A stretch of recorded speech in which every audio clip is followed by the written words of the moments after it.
Da, fraților, după cum ați văzut, am făcut check-out-ul și plecăm de la hotel, ne îndreptăm către fortul ăla, să vedem dacă e deschis.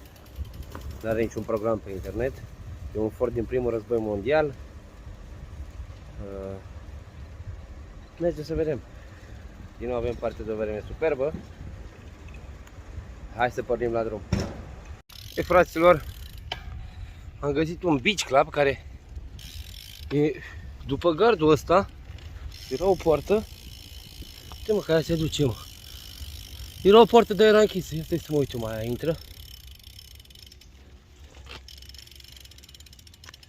Nu intră, mă, vine și încoace.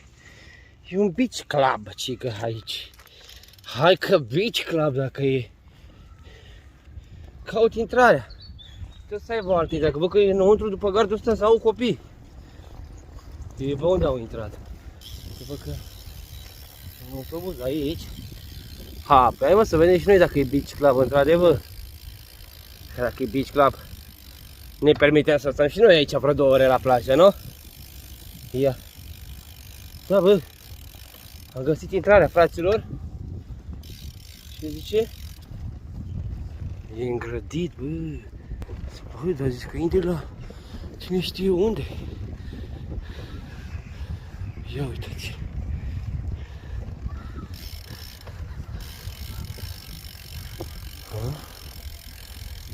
Da. Hai că văd ce rezolv. Da, braderilor, e cu intrare.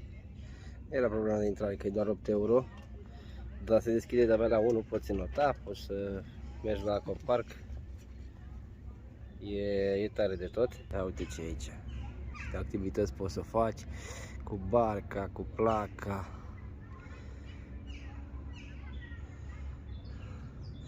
Și nu am nici antifurtul la mine. Deci ne complicăm mai mult. Hai să ne continuăm drumul nostru. Lungul nostru drum spre casă. Pedalăm cu drag și spor prin pădure la izvor. Superb!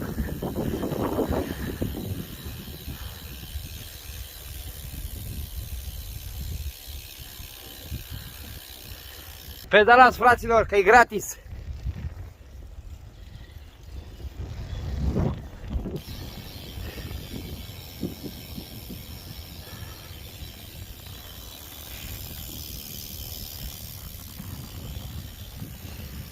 Să vă arăt niște vite belgiene, fraților. Numai carne, numai mușchi. Luați de aici. Luați de aici. Uite cum arată, bă, băieți, băi. Numai mușchi toate. Da. Și cu porumbul pe dreapta.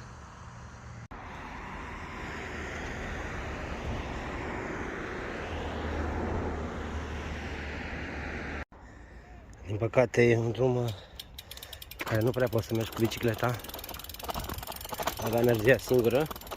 E pavat cu pietre de astea și e jale, așa că o să merg pe jos, pe lângă porumb. Da, până acolo mergem pe jos. Revenim de la fort. Am ajuns și la fort, fraților. Din păcate e închis, dar putem să vedem pe exterior. Urmele de gloanțe încă se mai văd. Da, haideți. Fortul e înconjurat de apă. A fost făcut undeva în anul 1908.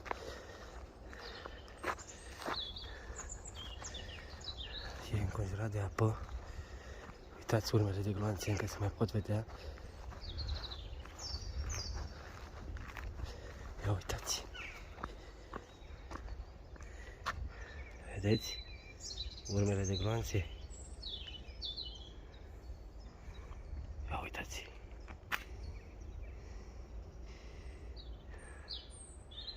Se trăgeam spre ei aici la geam. Oamenii stăteau.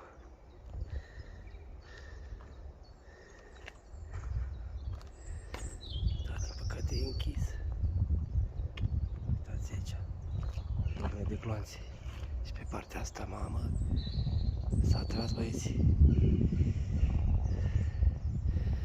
S-a tras un pic.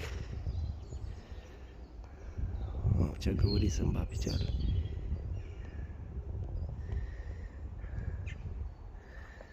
Da.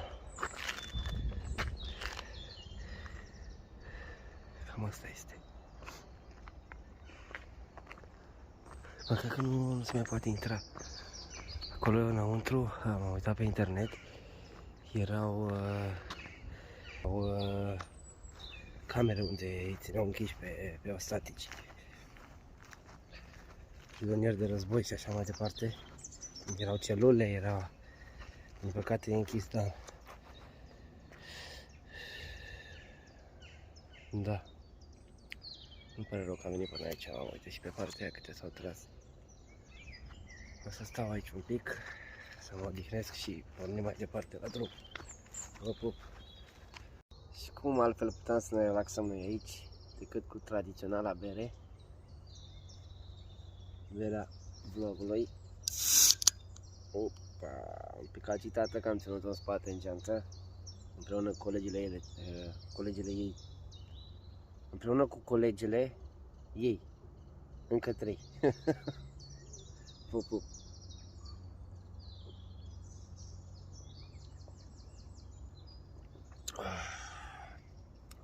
Doamne ajută. Ok, fraților, gata cu pauza. Am stat undeva la jumătate de oră aici la fort. Strângem tabăra. Hai că tabăra dacă e. Strângem și continuăm drumul. Ceau. Am ajuns la o biserică, fraților. Și vreau să filmez înăuntru, să vă rog cum este, dacă sunteți și voi curioși. Se lucrează aici.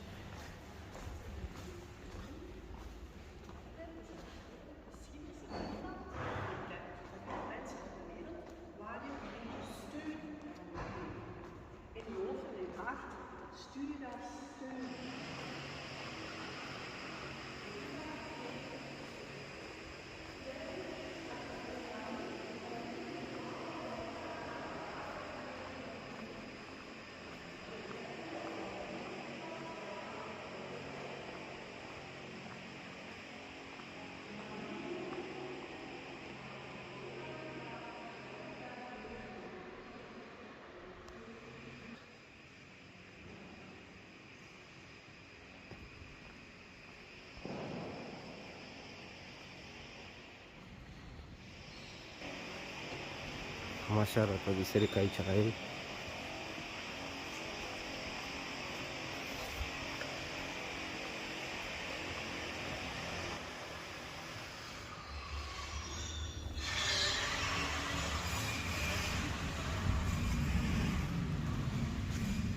Da. Continuăm drumul, dar mai întâi să vă arăt și din afară.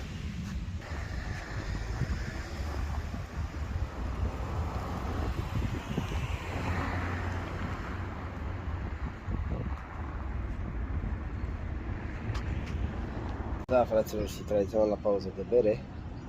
Mai am 7 km până acasă și ajung. Bă, fratele vostru, am oprit în ultimul sătuc înainte de oraș. Vă pup! I'm coming home, I'm coming home. Tells the world, yes, I'm coming home. Încă puțin, fraților, și intrăm în tunel. Nu o să vă mai filmez din tunel, v-am filmat deja. E tunelul ăla cu scările rulante. Da, păi, cred că o să vă filmez de acasă. Vă pup!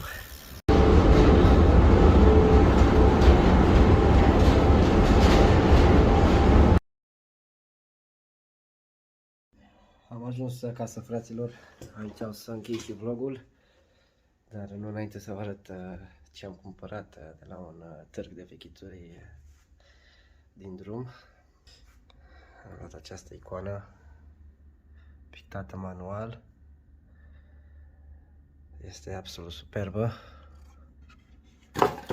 Este făcut în 1993. Da? Este atestată tot. De la un târg de vechituri. Este absolut superbă și așa o să închei și vlogul ăsta. Doamne ajută la toată lumea. Să fiți sănătoși, iubiți. Ciao!